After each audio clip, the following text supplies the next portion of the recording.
de Dieu. Amen. Pour au Seigneur.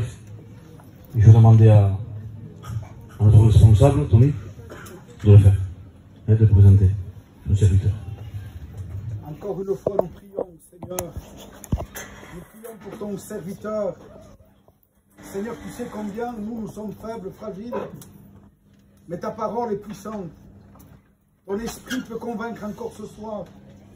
Nous avons besoin de voir ta gloire. C'est vrai, amen.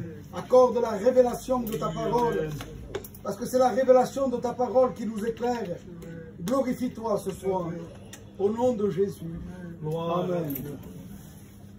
Merci Jésus. Amen. Que l'amour de Dieu, la grâce de Jésus, la communion du Saint-Esprit soit avec nous tous. Amen. Je salue tous les serviteurs. Je remercie le frère qui m'a invité. Je salue l'Église entière. Qu'une grâce repose sur chacun de nous, parce qu'on sait que sans lui, on ne peut rien faire. Amen. La valeur de la réunion, c'est lui. Dans l'Apocalypse, il dit, je marche au milieu des 7 chandeliers d'or. Les 7 chandeliers, on sait très bien que c'est Éphèse, Esbine, Pergame, Thyatire, Sardes, Philadelphie, Laodicée. Mais celui qui marche au milieu de l'Église, celui qui veut marcher au milieu de l'Église, c'est Jésus. Amen. Et quand lui dit, il marche au milieu, au centre de l'Église, la Bible dit que ses pieds, ils étaient comme s'ils auraient été embrasés dans une fournaise. Ses pieds sont comme des lérins. Il y a le feu. Et si on le laisse marcher chez nous, dans nos églises, qu'on le laisse passer, diriger, gouverner, régner, il va enflammer par son feu à lui, divin, céleste. Il va enflammer nos cœurs, il va enflammer nos talents, nos ministères, il va enflammer l'église, nos foyers. Alors nous ne voulons pas être des animateurs. L'église n'a pas besoin des animateurs. On ne met pas le feu. Le feu descend d'en haut. Le feu descend d'en haut.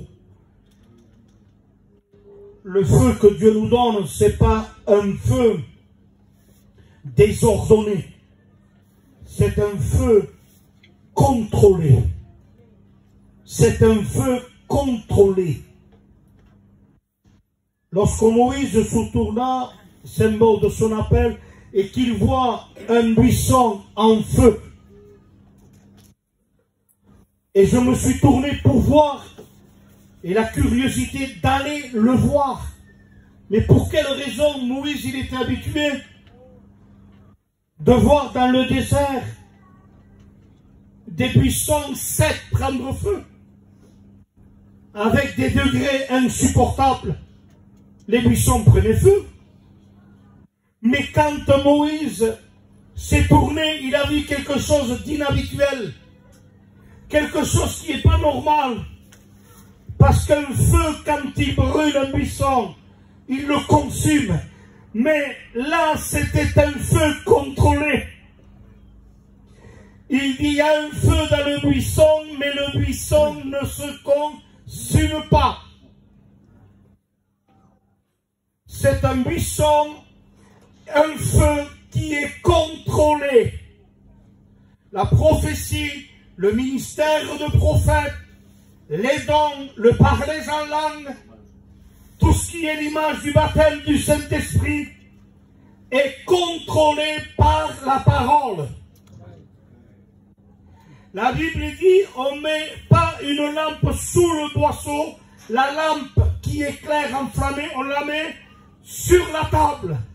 Mais si c'est un feu qui n'est pas contrôlé, elle consume la lampe, elle consume la nappe, la table, et il met le feu d'incendie dans la maison. Mais comme c'est un feu contrôlé, il éclaire. On doit veiller à faire attention. Contrôler tous les parlers en langue sont contrôlés par la parole. Le ministère de prophète, attention, je ressens, il y a quelqu'un, hier, il n'a pas dormi. Sur 200 personnes, il y en a 3 ou 4 qui n'ont pas dormi. Quelqu'un, il a eu mal de tête hier, lève la main. Avec le cholestérol comme le gitan, comme on ne voulait pas qu'on ait pas mal à la tête. Il y en a 4. Et on ne va pas jouer avec ces choses.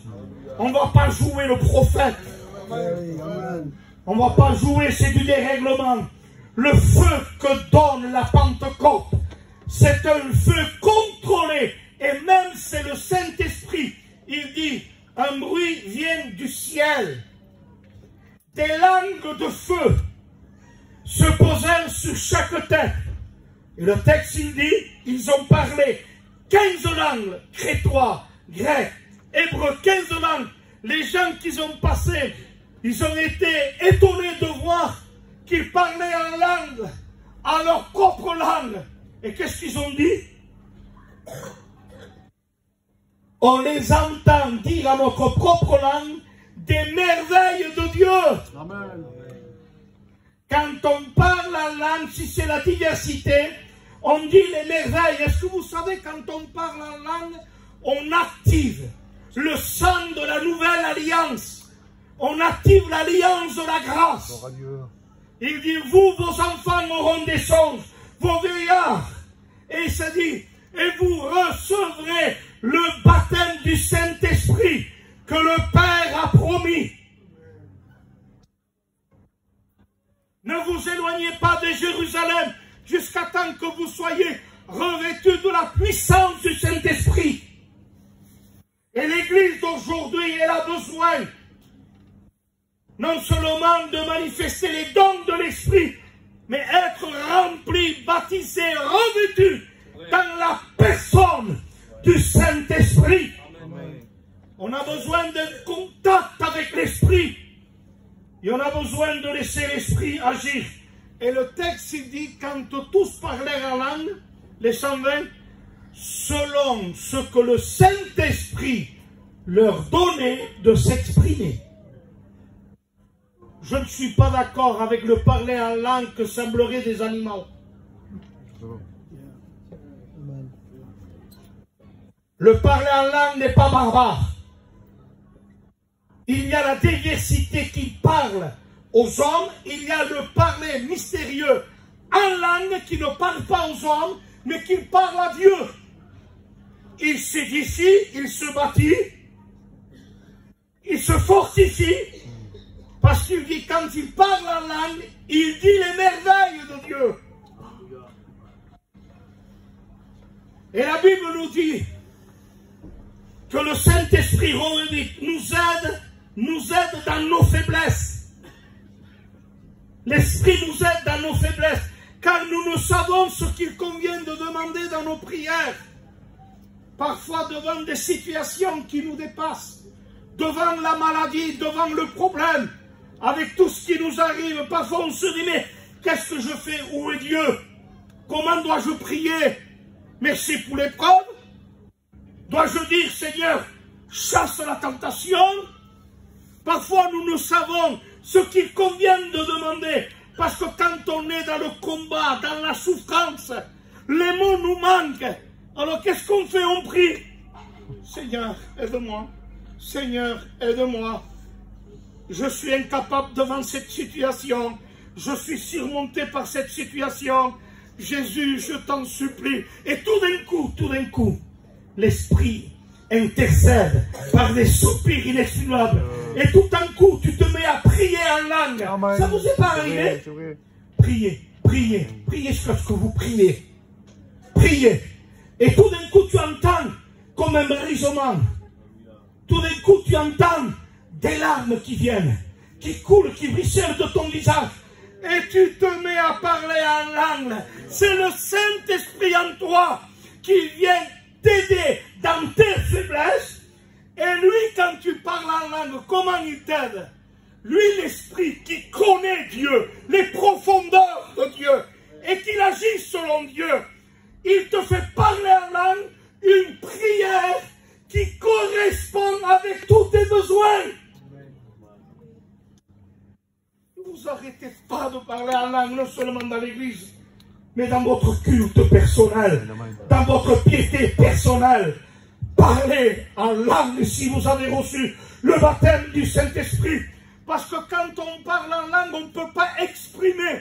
Mais le Saint-Esprit active les promesses de la grâce. Le Saint-Esprit ouvre les coffres forts de Dieu. Pourquoi je prends un avocat? Parce que l'avocat connaît la loi. L'avocat, c'est pour qu'il défende mon cas, mais avec la connaissance de la loi, notre paraclet, le Saint-Esprit, quand il prend le relais, et quand on parle en langue, dans le parler en langue, on dit des mystères, mais on ne dit pas des mystères bizarres.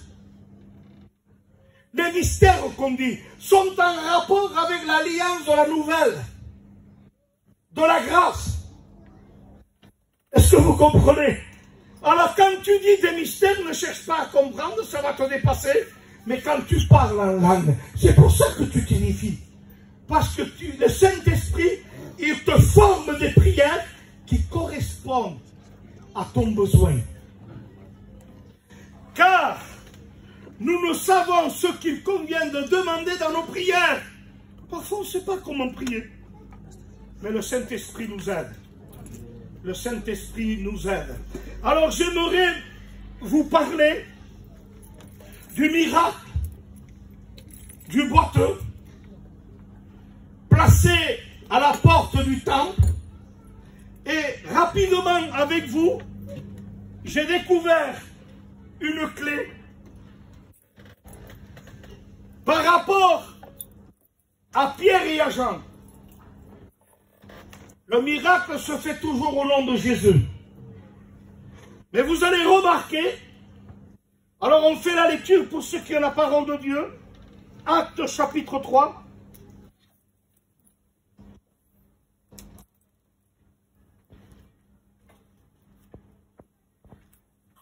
Pierre et Jean montaient ensemble au temple à l'heure de la prière. C'était la 9e heure. Il y avait un homme boiteux de naissance qu'on portait et qu'on plaçait tous les jours à la porte du temple appelé la Belle pour qu'il demande l'aumône à ceux qui entraient dans le temple. Cet homme, voyant Pierre et Jean qui allaient y entrer, leur demanda l'aumône. Pierre, de même que Jean, fixa les yeux sur lui et dit « Regarde-nous ». Il les regardait attentivement, s'attendant à recevoir d'eux quelque chose. Alors Pierre lui dit « Je n'ai ni argent, ni or, mais ce que j'ai, je te le donne. Au nom de Jésus-Christ de Nazareth, lève-toi et marche. » Le prenant par la main droite, il le fit lever. Au même instant, ses pieds, ses chevilles devinrent fermes. D'un saut fut debout. Il se mit à marcher. Il entra avec eux dans le temple, marchant, sautant et louant Dieu. Tout le monde le vit marchant, louant Dieu. Ils reconnaissaient que c'était celui qui était assis à la belle, à la belle porte du temple pour demander l'aumône. Et ils furent remplis d'étonnement et de surprise au sujet de ce qui leur était arrivé. Comme il ne quitta pas Pierre et Jean, tout le peuple, étonné, accourut vers eux au portique de Salomon. Amen. Gloire à Dieu. Que Dieu soit béni. Il y a eu le miracle apostolique. L'homme était placé, non pas dans le temple, mais devant la porte du temple.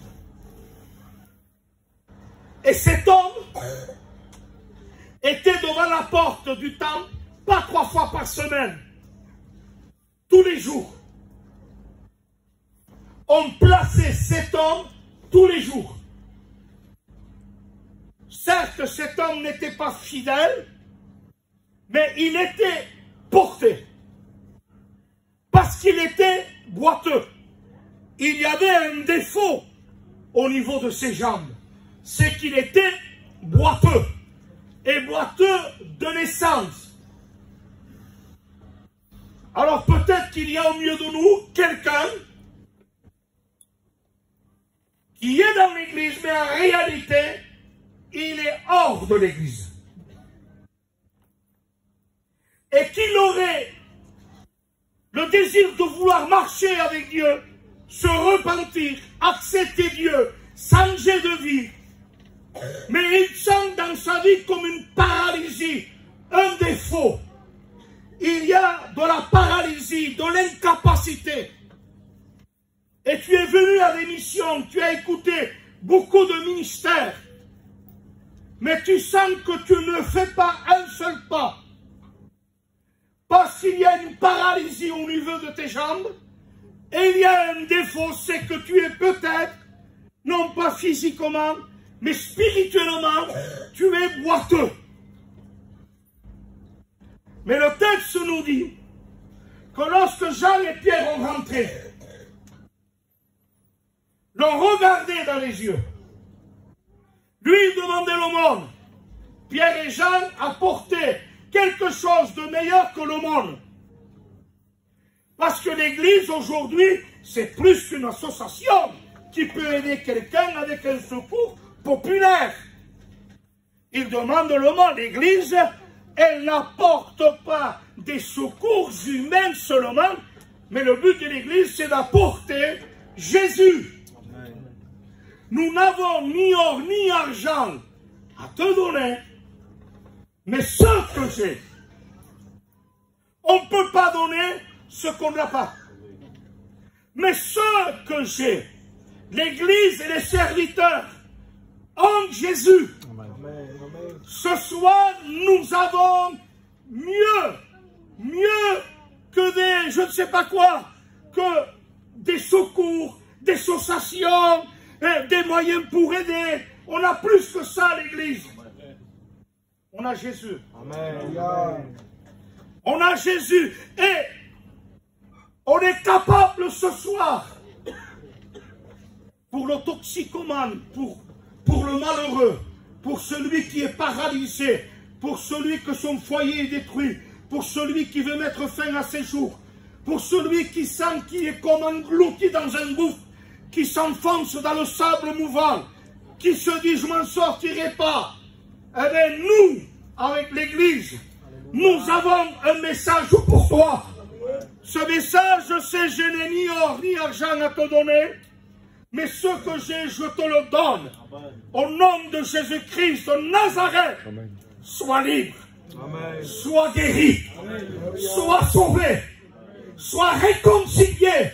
Nous avons reçu l'autorité de Dieu pour dire, Paul, je t'ai établi, non pas pour que tu sois, pardon, un comédien.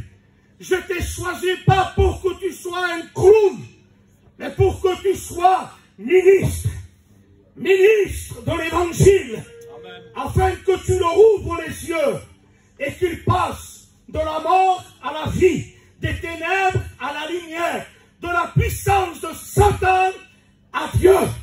Oh, l'évangile n'améliore pas. L'évangile transforme. Oh, l'évangile ne t'aide pas. L'évangile te remplit de sa force et de sa puissance. Oh, boiteux malheureux, on a son message. Nous avons ni or et ni argent. Écoute bien. Nous n'avons ni argent pour t'acheter des béquilles. Et ni de l'or pour t'acheter des béquilles en or. Mais nous, ce que nous avons, nous l'avons acquis. Non pas par de l'or et de l'argent, dira Pierre.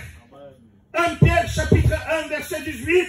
C'est pas par de l'or et de l'argent qu'on a été racheté de la malédiction de la loi, du péché, qu'on a été racheté de la même manière de vivre, qu'on a hérité de nos pères. On a été racheté, dit le texte, plus que de l'argent, plus que l'or. par le sang précieux de Jésus-Christ, comme de l'agneau sans tache, sans défaut, prédestiné avant la fondation du monde, mais manifesté à la fin des temps pour vous qui croyez au nom de Jésus-Christ. Oh, écoute-moi bien, voilà l'évangile. Voilà l'évangile de gloire. Il dit, nous n'avons ni argent ni or à te donner, mais ce que j'ai, je te le donne. Ce soir, c'est un réunion malheureux, toxicomane, drogué, dépressif. Celui qui vit dans l'indépendance aux drogues douces, aux ballons, ceux qui vivent dans la tristesse, dans l'angoisse. J'ai une bonne nouvelle. Ce que j'ai, ce que nous avons l'inégalable, nous avons l'irremplaçable, nous avons l'indomptable, nous avons celui qui peut tout. Il est omniscient, il sait tout. Il est omnipotent, il peut tout. Il est omniprésent, il est partout à la fois. Il est appelé le Dieu très haut. Le Dieu très haut a béni Abraham dans sa vallée la plus basse. Ce Dieu très haut visite Abraham dans la vallée de Chavé. Cette vallée de Chavé, c'est la vallée la plus basse, la plus basse. Mais ce Melchisédek est descendu dans la vallée la plus basse d'Abraham, la vallée de Chavé. Et là, Abraham lui donne la dîme. Abraham prend la première scène. Mais Melchisédek le bénit. Dieu très haut est capable de descendre dans ta vallée la plus basse. Oh, si tu saurais ce que j'ai fait. Oh, si tu saurais, plus personne n'a confiance en moi. Plus personne ne peut miser sur toi. Oh, si tu saurais, pour la famille, je ne compte plus. Je ne veux plus un centime. Les gens, quand ils me regardent, m'évitent ou me jugent. J'ai l'impression de devenir rien du tout. Je suis rien du tout. Mais écoute-moi bien, ce soir, je ne t'apporte pas une religion. Je ne te prêche pas des caricatures. Je ne te prêche pas une loi. Je te prêche une personne qui est capable de descendre. Parce qu'il est appelé le Dieu très haut. Il habite dans les hauteurs de la sainteté. Il vit dans les hauteurs de la sainteté. Il est l'inégalable. Mais il sait descendre dans nos vallées les plus basses, dans nos misères, dans nos maladies, dans nos gouffres, dans nos désespoirs. Il veut te bénir ce soir.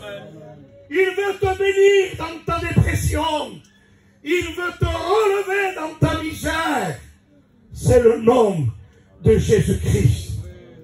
Oh, écoutez bien. À un moment donné, lorsque ce Melchisédek, lorsqu'il y a deux anges qui viennent voir Abraham, il dit: Abraham, je vais te bénir. Je vais te donner un fils. Sa femme est stérile. Abraham a à peu près 100 ans. Ils sont dans les capacités d'avoir des enfants.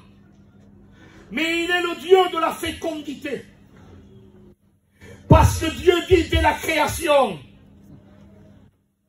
soyez féconds. Voilà les 4 bénédictions. Multipliez-vous. Remplissez la terre et dominez. Il est le Dieu de la fécondité. Il est capable de chasser les stérilités et rendre ton sein fécond. Il est capable de multiplier tout ce qu'on lui donne 5 poissons, 2 pains. Il est le Dieu de la multiplication. Il nourrit 5000 personnes. Il est le Dieu, il multiplie. Et vous savez, quand il a dit aux disciples, qu'est-ce que vous avez? On n'a que 5 poissons, 2 pains. Il dit, donnez-les. Et il le multiplie. Si mais ces disciples-là, vous savez, lui, il n'avait pas besoin qu'on lui témoigne de l'homme. Il savait ce que c'était l'homme. L'homme, tu chantes, il danse pas. Tu pleures, il pleure pas. Il ne sait pas ce qu'il veut. C'est pas ce qu'il veut l'homme. Alors, Jésus qui les connaissait, il nourrit avec ça des disciples 5000 hommes, sans compter les femmes et les enfants. Si les disciples auraient pu dire dans leur tête, il nous a pris notre pain qui nous restait, et il a nourri les autres. Et nous, on ne mange pas alors. Mais regardez Jésus, fermez le bec. Il nourrit 5000 personnes, il dit, rapportez les 12 paniers. Et les 12 paniers remplis. Un panier rempli pour chaque disciple. Amen. Quand il multiplie, il bénit, il bénit, il bénit. Il sait bénir.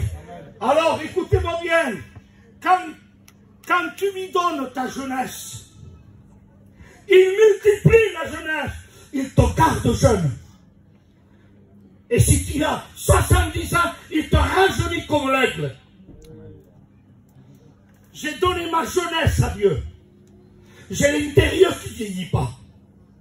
J'ai 47 ans, mais je me dis pas non. Je n'ai pas 47 ans, je me sens bien. Je me sens comme j'avais 25 ans. Il est le Dieu qui multiplie. Tu lui donnes ta jeunesse, il te garde jeune. Tu lui donnes ta force, il te garde fort. Amen.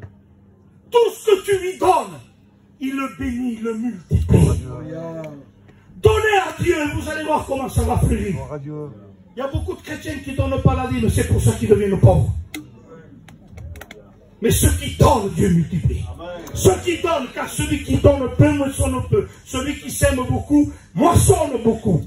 C'est un Dieu de la multiplication. Alléluia. Il multiplie. Quelqu'un qui était stérile, il peut lui donner des jumeaux. Il peut lui donner des triples. Il peut multiplier. Il est le Dieu de la fécondité. Il est le Dieu de la multiplication. Il est le Dieu de la plénitude. De l'absolu. Ce n'est pas un Dieu à moitié. Et la Bible dit, on a reçu de lui, de sa plénitude, grâce sur grâce. Alors il dit à Abraham, je te bénis. Et ce soir, Dieu, par la même bouche de son serviteur, il te dit, je te bénis. Amen. Je te bénis. Mais il y a quelqu'un sous la tente qu'elle s'est mise à rigoler. Tu auras un fils. Et il s'est mis à rigoler. Il s'est mis à rire, exactement. Il s'est mis à rire. Pourquoi? Il a douté. Pourquoi il a ri? Elle a ri. Elle a douté. Vous avez peur. Je vous dis, moi, elle n'a pas douté. Mais si, mais elle a ri pourtant. Elle n'a pas douté, écoutez. L'Épître aux Hébreux dira, elle est placée parmi les héros de la foi, Hébreux 11. Et le texte dit que Sarah, malgré sa vieillesse, malgré l'usage de son corps, impossible d'enfanter des enfants, elle crut. Il m'a dit pas qui d'autre. Elle crut. Pas la promesse d'un coup comme ça. Non, non, non, non, non. Non. Elle crut à l'immuabilité de celui, à la fidélité de celui qui fait la promesse. La promesse, c'est impossible. Que j'ai des enfants, c'est impossible. 100 ans, stérile, je n'ai pas eu à 30 ans. Et à 100 ans, je vais en avoir un. Donc, impossible la promesse. Non, mais elle crut à celui qui a fait la promesse. À la fidélité, à l'immuabilité. Vous savez ce que ça veut dire ça? Écoutez. Quand Dieu dit, Abraham, je vais te donner un fils.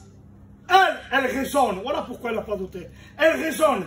Et elle rit en disant, moi stérile, et à 100 ans, stérile et il y a 100 ans. Mais c'est de la folie. Il dit, moi, impossible, c'est le désert. Il dit, moi, alors qu'est-ce qu'elle fait? Elle rit d'elle.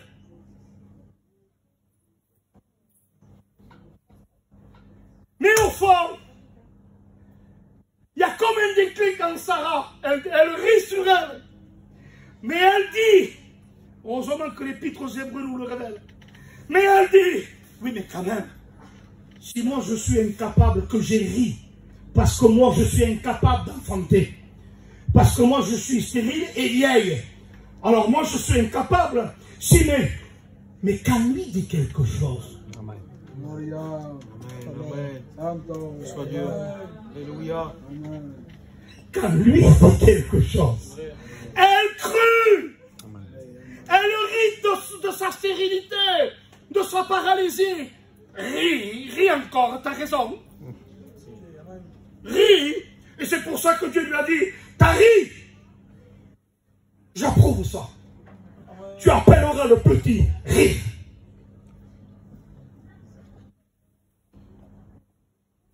Parce qu'à chaque fois quand tu l'appelleras, Isaac, tu te rappelleras que tu as ri de toi.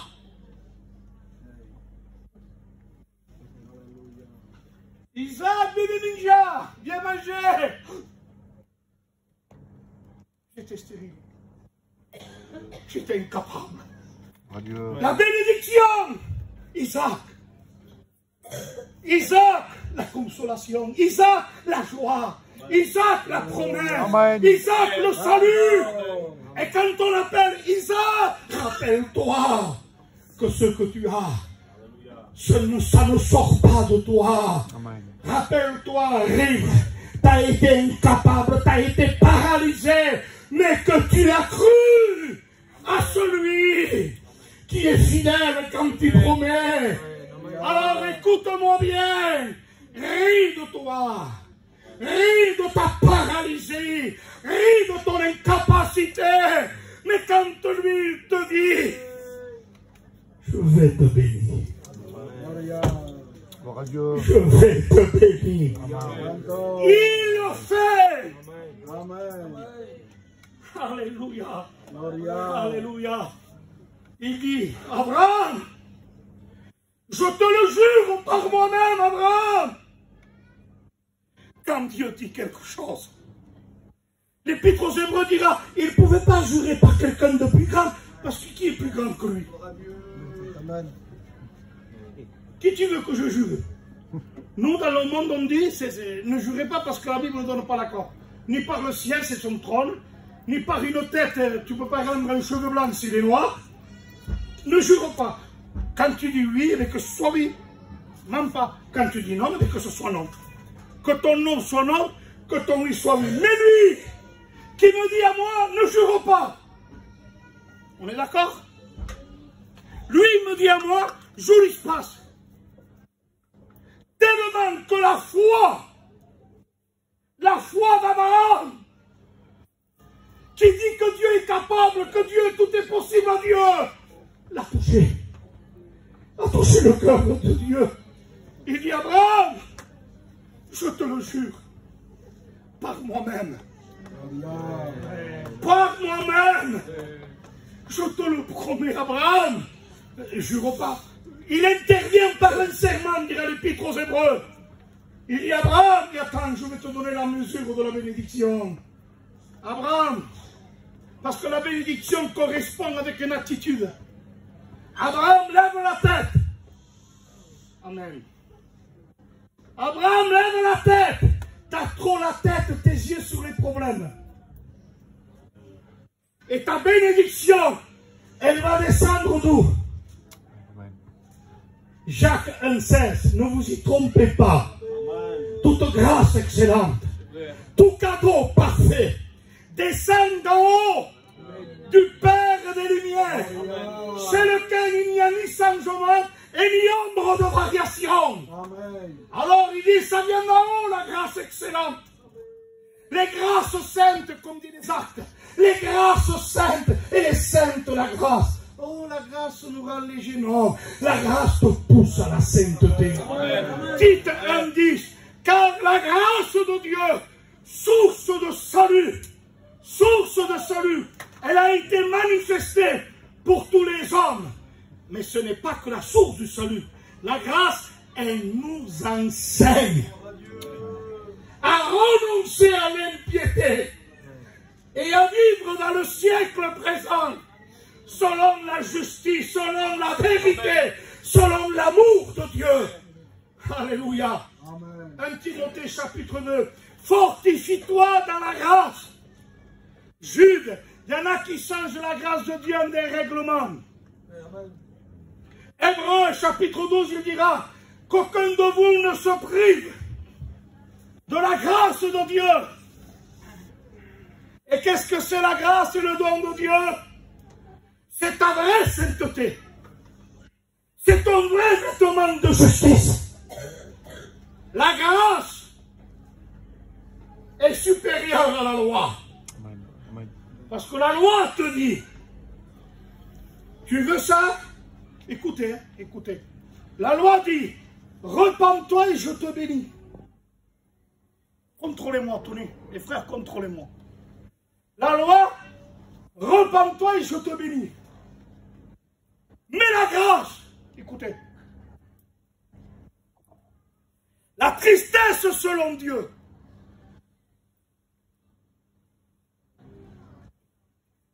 deux, la bonté de Dieu. La tristesse selon Dieu produit quoi? La repentance. Quand le Saint-Esprit te convainc du péché de ne pas croire en Dieu, tu es convaincu de ce péché, tu te sens perdu, alors écoute-moi bien, et là tu dis, je suis perdu. La tristesse selon Dieu. Mais le texte il dit, mais la bonté de Dieu te pousse,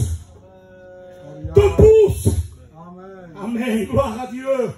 Quand j'entends l'évangile, il est normal que votre joie se change en tristesse. Amen. Que votre rire en deuil. Votre joie en pleurs. Mais pourquoi des pleurs?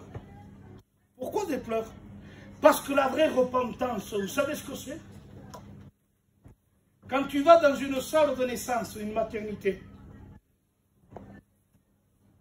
il n'existe pas de naissance sans pleurs. Et s'il ne pleure pas, on le frappe pour qu'il pleure. T'es né, il faut que tu pleures. Et quand quelqu'un est né, il pleure. Et s'il ne pleure pas, on le frappe pour qu'il pleure.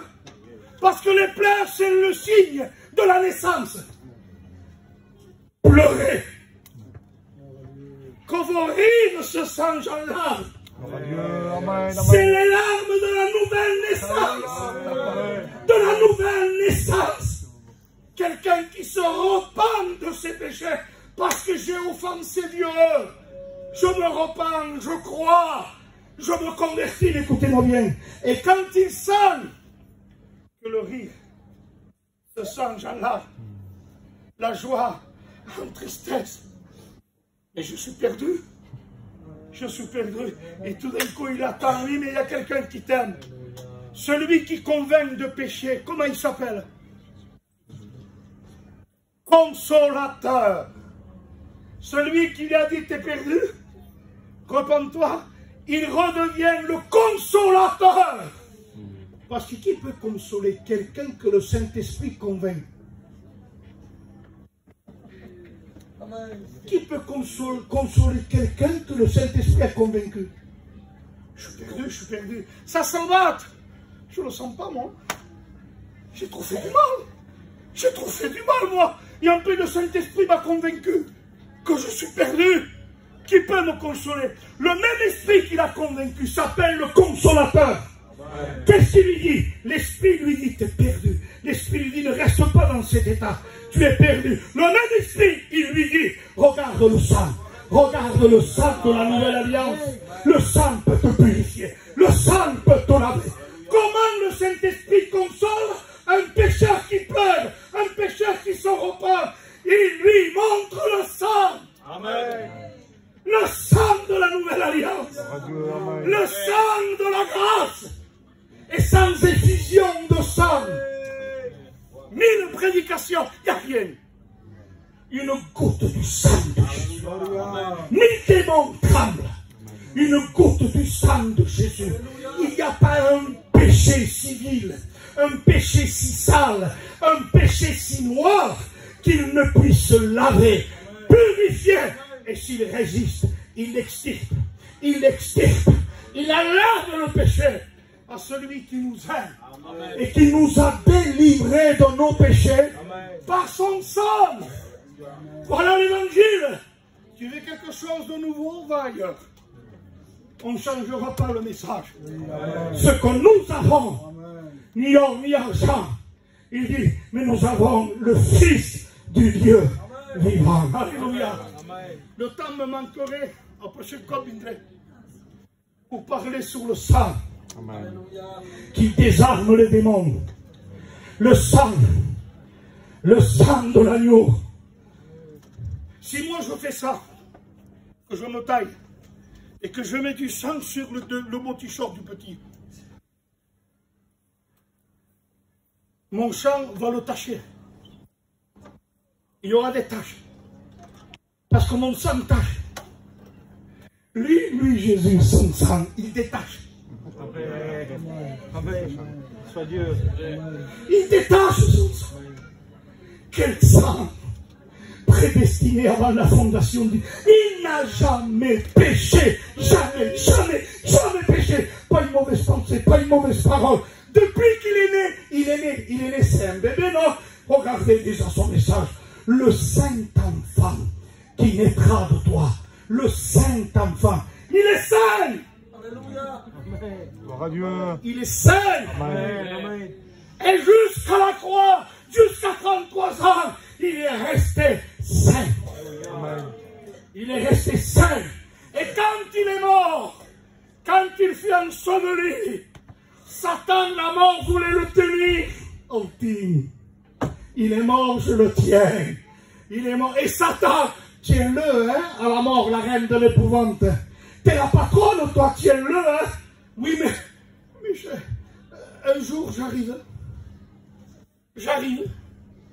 2 jours, j'arrive. Il se croit qu'il arrive.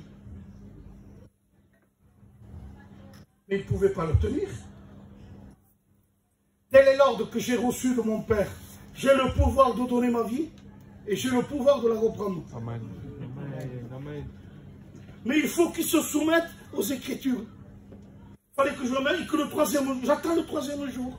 Et pendant que Christ est mort, qu'il attend les Écritures, le signal donné, les démons, la mort, font la fête. On l'a. Tiens-le. Je le tiens. Acte des apôtres. Les liens de la mort voulaient le tenir. Ils voulaient le tenir. Alors il dit, tiens-le, tiens-le. Et la mort, elle répond à Satan, il dit, je le tiens. 1 jour. 2 jours. Satan répond à la mort, pardonnez-moi de mon imagination. Hein. Chapeau.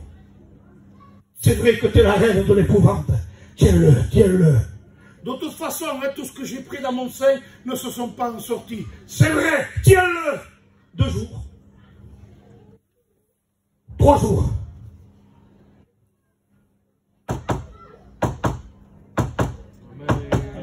Alléluia. Amen. Amen. Gloire à Dieu. La vie. Le 3e jour, la vie. Le cœur. Il se réveille. Et le diable commence à trembler en bec. Tiens-le, tiens-le, tiens-le. J'essaye, mais je sens une puissance. Je sens une puissance. La Bible dit qu'il est impossible que les liens de la mort le tiennent. Alors les bras commencent à faire ça. Tiens-le, tiens-le. J'arrive pas. J'arrive pas. Il se relève de la mort. Il se réveille. Et j'arrive pas. Et je vois le diable en train de dire, mais pourquoi tu n'arrives pas? Il essaie. Il essaie. Alléluia. Et t'arrives pas, j'arrive pas. Et je vois la mort parler au diable. Tu n'as jamais réussi à le faire pécher. Alors moi je peux pas le tenir. Tu lui as demandé de t'adorer. Tu as résisté avec les Écritures. Tu lui as proposé, il a tout refusé. Tu voulais lui donner du pain. Il ne voulait pas de ton pain à toi. Il est resté seul. Amen, amen. Et le troisième jour, il est ressuscité. Amen. Il est mort comme un agneau. Mais il est ressuscité comme le lion de la tribu de Judas. Alléluia. Dieu t'aime. Le sang de Jésus, écoute-moi bien mon ami, purifie de tout péché. De tout péché. Alors ce soir, sans aller plus loin, si quelqu'un voulait croire en Jésus, se repentir, aujourd'hui on vous livre le même message. Qui peut me dire pourquoi le boiteux était devant le temple tous les jours? Pourquoi on n'a pas rentré? Pourquoi on n'a pas rentré? Pourquoi on le plaçait devant la porte? Mais faites-le rentrer. Peut-être qu'on va le guérir. D'après la loi, un homme qui avait un défaut, soit le nez, soit l'oreille, soit boiteux, d'après la loi, il n'avait pas le droit de rentrer dans le temple. Alors on le mettait devant le temple.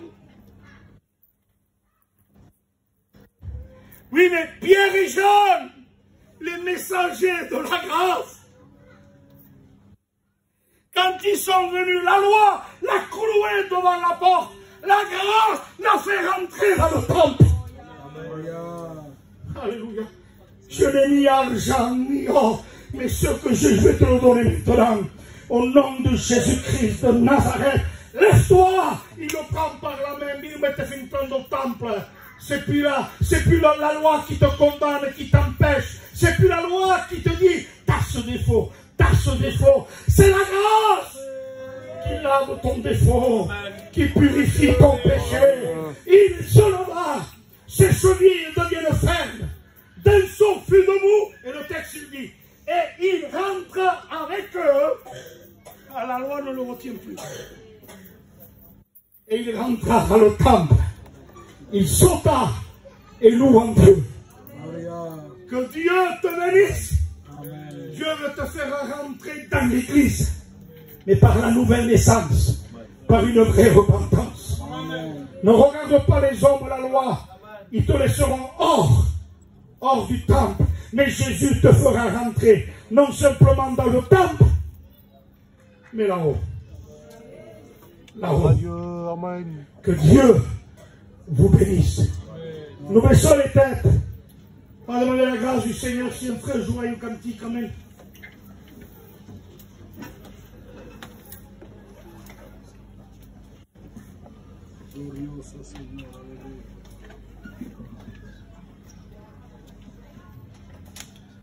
Pierre et Jean à l'heure de la prière, écoutez-moi bien, c'est l'heure de prier.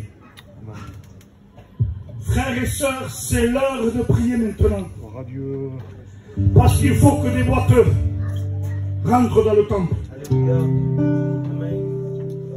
Il faut que des boiteux trouvent la guérison. Et Jésus est le seul qui la donne. Alors je demanderai à quelqu'un